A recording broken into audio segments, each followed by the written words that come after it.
शहर की भीड़भाड़ से दूर घने देवदार के पेड़ों के बीच राजकीय मेमोरियल अस्पताल स्थित था। यहाँ के शवगृह में 5 खिड़कियां थीं। 4 खिड़कियां हमेशा खुली रहती थीं, लेकिन 5वां झरोखा भारी लोहे की जंजीरों से जकड़ा रहता था।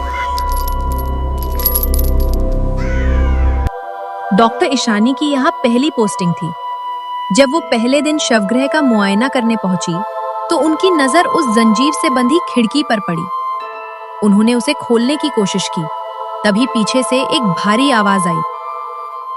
डॉक्टर साहब, उसे बंद ही रहने दें, तो सबकी सलामती है।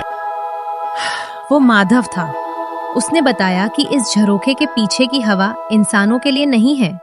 ईशानी ने इसे अंधविश्वास मानकर टाल दिया, पर उस रात जब वो अपनी रिपोर्ट लिख रही थी, उसे उस बंद खिड़की के पीछे से किसी के सुबकने की आवाज सुनाई दी। ईशानी ने नर्स मैरी से इस खिड़की का राज पूछा।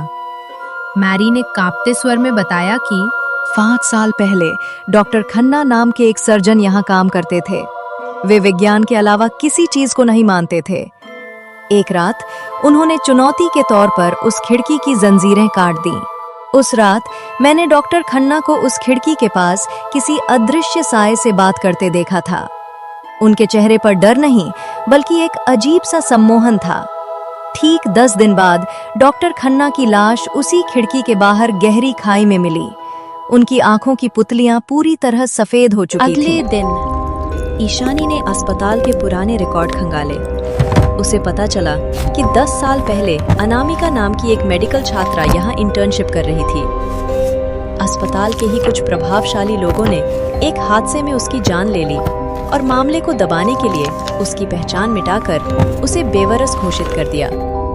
उसका अंतिम संस्कार तक नहीं हुआ और उसकी फाइल इसी 5वें झरोखे के पास वाली अलमारी में दबा दी गई। एक रात जब बिजली गुल थी और ईशानी अकेले शवगृह में थी, अचानक 5वें झरोखे की जंजीरें अपने आप टूटने लगी। खिड़की के बाहर से एक ठंडी बर्फीली हवा अंदर आई और मेज पर रखी लाशों की चादरें उड़ने लगी।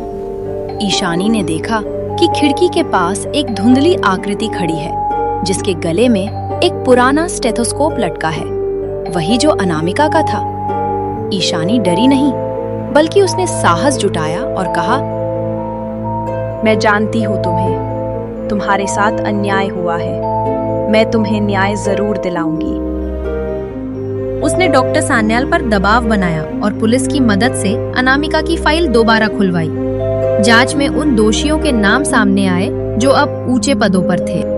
अगले दिन अनामिका के अवशेषों को सम्मान के साथ विधि विधान से विसर्जित किया गया। जिस दिन उसकी आत्मा को शांति मिली, उस दिन उस 5वें झरोखे से आने वाली डरावनी आवाजें हमेशा के लिए बंद हो गईं। अब वहां डर नहीं, बल्कि एक अजीब सी शांति महसूस होती थी। डॉक्टर ईशानी ने सीखा कि विज्ञान जहां खत्म होता है, वहां तभी कभी अधूरे न्याय की दास्तान शुरू होती है।